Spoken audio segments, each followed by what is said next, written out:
Bonjour, je vous propose aujourd'hui d'aborder un sujet qui paraît inaccessible à bien des joueurs, mais à tort, comme vous allez le voir. Un mot pour commencer. La grande référence en France en matière de squeeze, c'est Bertrand Romanet qui a analysé en profondeur la plupart des squeezes. Ces analyses sont techniquement indiscutables et très intéressantes, mais elles ne sont pas pratiques du tout quand on est à la table et qu'on est limité par le temps. De mon côté, j'analyse le double squeeze en partant de la structure de la couleur commune et comment elle est distribuée entre les mains. Je trouve que cette façon de faire nous permet de choisir beaucoup plus facilement quel double squeeze on peut mettre en place. Et ça, dès les premières levées, sans avoir à imaginer comment seront les mains à 4 ou 5 cartes de la fin, ce qui est quand même vraiment difficile. Cette méthode est très efficace, mais je ne prétends pas qu'elle couvre toutes les situations. Cependant, je pense qu'elle le fait pour au moins 95% des distributions que vous pourrez rencontrer à la table. Je considère que vous avez des notions de base sur ce qu'est un squeeze et le vocabulaire qu'on utilise généralement. De mon côté, j'utilise un vocabulaire spécifique au double squeeze qui est un peu différent de celui utilisé par Bertrand Romanet. Lui parle de double menace, moi je parle de menace commune. Pour la menace unilatérale, pour moi c'est la menace droite ou la menace gauche. Une couleur avec menace droite, c'est une couleur droite. Une couleur avec menace gauche, c'est une couleur gauche. Et une couleur à double menace, c'est la couleur commune pour moi. Il utilise le terme de carte inutile. Moi, j'utilise le terme de carte libre que je trouve plus descriptif. La couleur de la squeezante, c'est la couleur libre.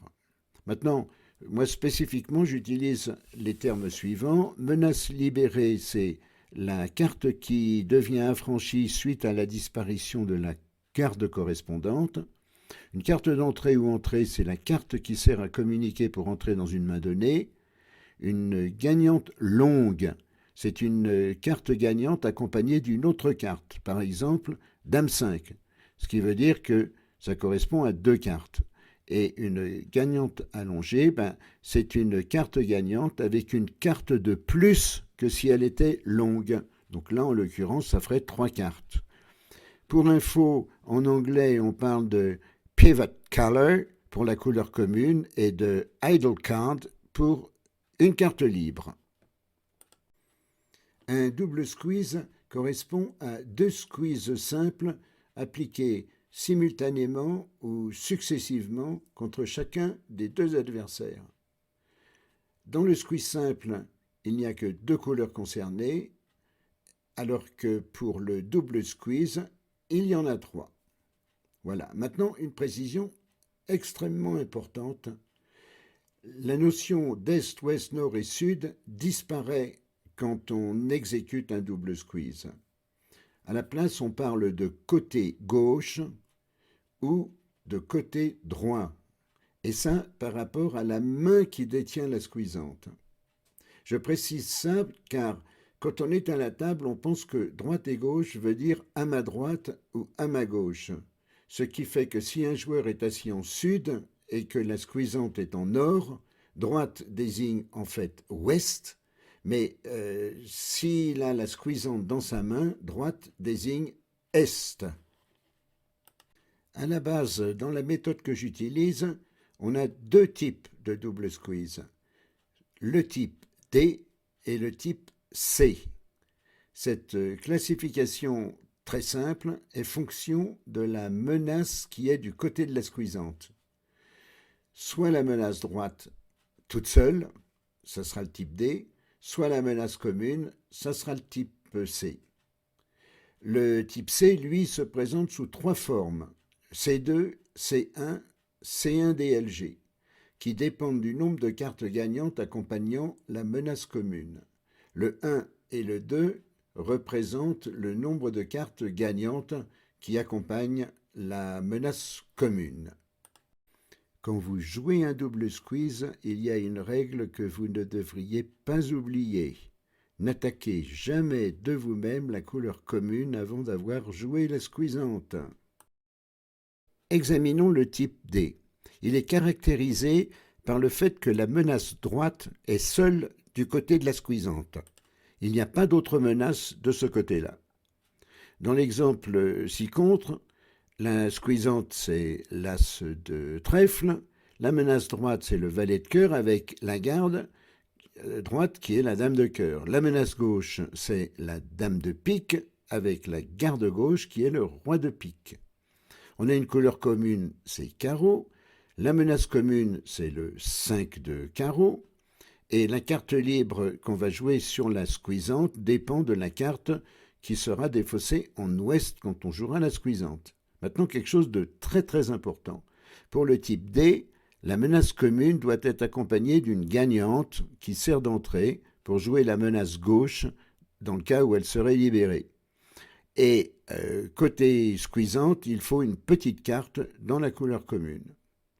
Dans l'exemple ci-contre, on a enlevé toutes les gagnantes droite et gauche avant de jouer la squeezante, mais en veillant surtout à finir du côté de la squeezante.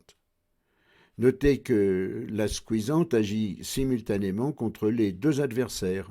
Dans ce cas, on parle d'un squeeze simultané, mais ça, c'est une info vraiment anecdotique. Voilà un mémo que vous pouvez noter maintenant. L'exemple qu'on vient de voir est typique d'un squeeze D, dont la couleur commune est la plus dépouillée, c'est-à-dire une petite carte côté squeezante et une gagnante longue en face. Mais il arrive assez souvent qu'au lieu de n'avoir qu'une petite carte dans la couleur commune côté squeezante, on ait une gagnante longue. Il faut alors qu'en face, on ait une gagnante allongée au lieu d'une gagnante longue. Et symétriquement, si du côté de la squeezante, on a une gagnante allongée, eh bien, dans ce cas, il suffit en face d'avoir une gagnante longue. À partir du moment où vous avez repéré cette distribution au départ, il suffit de jouer toutes les cartes maîtresses des couleurs droite et gauche dans l'ordre que vous voulez, mais toujours en veillant bien à finir du côté de la squeezante qui est, elle, la dernière gagnante de la couleur libre. Mais notez aussi que vous pouvez jouer les cartes maîtresses de la couleur libre, sauf la dernière, qui est la squeezante, avant les droites et les gauches. C'est souvent utile quand on hésite sur le choix de la couleur commune et qu'on veut voir les défausses adverses. On examine le type C2 maintenant. Le 2 indique qu'il y a deux cartes maîtresses avec la menace commune. Et de l'autre côté, la couleur commune n'a généralement pas de carte maîtresse. Le C2 s'analyse différemment selon que la squeezante est en face de la menace commune ou du même côté. Si contre, la squeezante qui est le roi de cœur est bien en face de la menace commune. Parallèlement, on a la menace droite qui est le 6 de pique, la garde droite le valet de pique, la menace gauche le 6 de cœur, la garde gauche le valet de cœur. On a une couleur commune qui est carreau, une menace commune qui est le 6 de carreau, et vous voyez qu'elle est accompagnée de deux cartes maîtresses, là c'est le roi, et côté squeezante, il y a une petite carte dans la couleur commune. Notez que c'est la dernière gagnante gauche qui sert de squeezante contre ouest. Ça, c'est une situation un peu particulière, mais pas compliquée à repérer si on a surveillé les cartes jouées. Quand on joue le roi de cœur, ouest est squeezé. S'il défausse carreau, le 6 de sud est libéré. Et s'il défausse pique, c'est le 6 en or qui est libéré. Et dans ce dernier cas, c'est est qui va être squeezé dès qu'on joue le 6 de pique. Si est défausse carreau, on sait qu'il ne reste que deux carreaux en ouest, et donc que le 6 de sud est libéré sitôt qu'on joue l'as et le roi. On comprend mieux pourquoi il faut deux cartes maîtresses avec la menace commune. Maintenant, un autre exemple de C2, toujours avec la menace commune en face de la squeezante, mais de forme un peu plus classique. On a toujours la menace droite, le 9 de pique, la garde droite, le valet de pique, la menace gauche, le 9 de cœur, la garde gauche, le valet de cœur, toujours la couleur commune à carreau, la menace commune est le 6 de carreau, toujours accompagné de ces deux cartes maîtresses, là c'est le roi, et côté squeezante, il y a une petite carte dans la couleur commune. Cette fois, on a pu enlever toutes les dernières gagnantes droite et gauche avant de jouer la squeezante, le 4 de trèfle. Sur la squeezante, il suffit de surveiller le valet de cœur et le valet de pique. Si aucun n'apparaît, c'est que la menace commune en sud est libérée dès qu'on joue l'as et le roi de carreau. Maintenant, on va voir ce qui se passe quand la squeezante, ici le 6 de trèfle, est du côté de la menace commune, le 5 de pique. En face, on a bien entendu les deux autres menaces, la droite qui est le 7 de carreau et la gauche qui est le 9 de cœur. Dans le diagramme 1, on a déjà enlevé les gagnants de gauche. Mais précédemment, on a vu qu'on n'enlève pas les gagnants de droite ou gauche qui servent au squeeze proprement dit. Et c'est exactement le cas ici. En effet, la carte qui permet de remonter en or après avoir joué la squeezante, c'est la dame de carreau qui se trouve être la dernière gagnante droite, qu'on ne doit donc pas enlever. Dans le diagramme 2, on a inversé les menaces droite, qui est le 7 de cœur, et gauche, le 9 de carreau. On voit que dans ce cas, c'est la gagnante gauche, donc la dame de cœur, qu'il ne faut pas enlever. Mais alors, dans ces conditions, comment est-ce qu'on reconnaît si c'est la gagnante droite ou gauche qu'il faut enlever? La réponse est plutôt logique. On enlève les gagnantes qui se trouvent du côté de la squeezante. Ci-dessous, vous pouvez voir les mains, une levée avant de jouer la squeezante. Ce sont bien les dernières gagnantes gauche ou droite qu'on enlève du côté de la squeezante. Le valet de cœur en 1 bis, et puis le valet de carreau en 2 bis. Voici le mémo pour la forme C2. Dans le premier cas, la menace commune n'est pas du côté de la squeezante. Alors en face, il faut une petite carte dans la couleur commune. Le deuxième cas, elle est du côté de la squeezante. Alors en face, il faut deux petites cartes dans la couleur commune. À partir du moment où vous avez repéré cette distribution, vous pouvez jouer toutes les cartes maîtresses des couleurs D et G dans l'ordre que vous voulez, sauf celles qui servent au squeeze proprement dit. Il faut aussi veiller à bien finir du côté de la squeezante. Examinons maintenant la forme C1. Ce qui la caractérise, c'est la structure de la couleur commune. Côté squeezante, on a la menace commune avec une gagnante allongée, 3 cartes. Et de l'autre côté, on a une gagnante longue, 2 cartes. Dans l'exemple ci-contre, on a la squeezante, le 9 de pique, la couleur commune, c'est carreau, la menace commune allongée, le 7 de carreau avec une carte maîtresse, l'as, la menace droite, le valet de cœur avec la garde droite, le roi de cœur, la menace gauche, le 8 de trèfle avec la garde gauche, le valet de trèfle, et côté menace droite et gauche, la couleur commune est longue avec une carte maîtresse, le roi. Comment doit-on jouer? Bien, d'abord, on enlève les dernières gagnantes gauche et droite, et ça dans l'ordre qu'on veut, et enfin, celle de la couleur libre, et la dernière, c'est la squeezante. Ci-contre, qu'est-ce qu'on fait? On enlève l'as de cœur et l'as de trèfle, ou vice-versa. On joue le 8 de pique vers le valet, pour ensuite jouer la squeezante, le 9 de pique. Si ouest défausse carreau, la carte libre en or est le 8 de trèfle. Est est squeezé à son tour, il doit aussi défausser carreau pour conserver sa garde à cœur.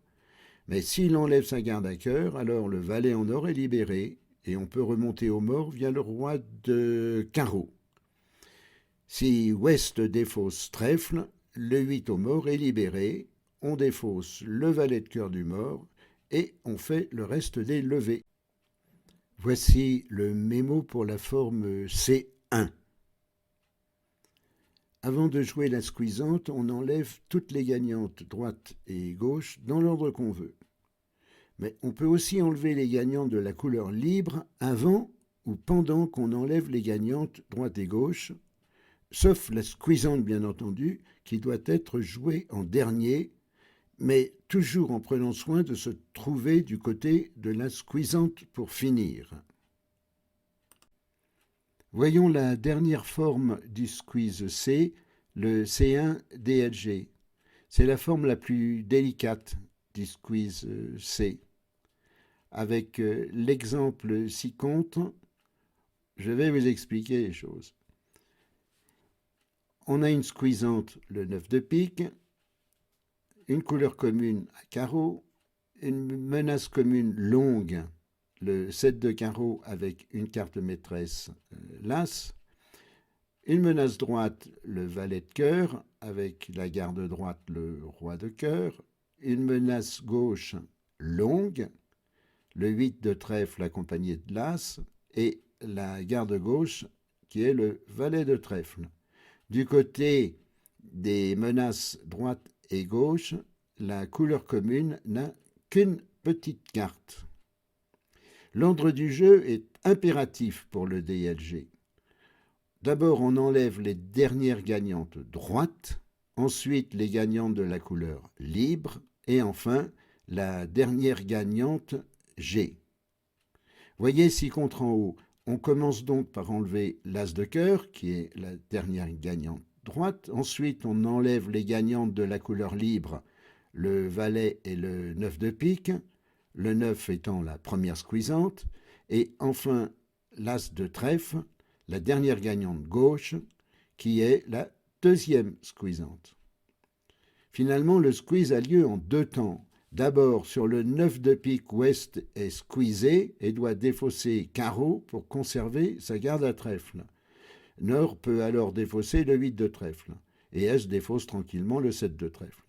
Mais ensuite, on joue trèfle vers l'as et c'est est qui est squeezé à son tour entre cœur et carreau et le coup se termine. Et encore une fois, l'ordre de jeu c'est D, droite, L, libre, G, gauche. Voici le mémo pour le squeeze C1 DLG. Dans la main côté squeezante, on a la menace commune avec une gagnante longue, mais aussi une petite carte dans la couleur gauche. Dans la main d'en face, on a la menace droite, plus la menace gauche longue, plus une couleur commune sans gagnante. Je vous rappelle qu'il faut impérativement enlever d'abord les gagnantes droites, ensuite les gagnantes libres et enfin la dernière gagnante gauche, d'où le nom C1DLG. Voilà, c'est fini pour cette vidéo. Maintenant, si vous avez des questions, posez-les-moi via mon site en utilisant l'onglet « Contact ». Surveillez aussi ma chaîne YouTube car je vais reprendre en vidéo la plupart des exemples utilisés par Bertrand Romanet dans son livre pour les analyser à ma façon. Vous verrez que c'est assez facile. À bientôt.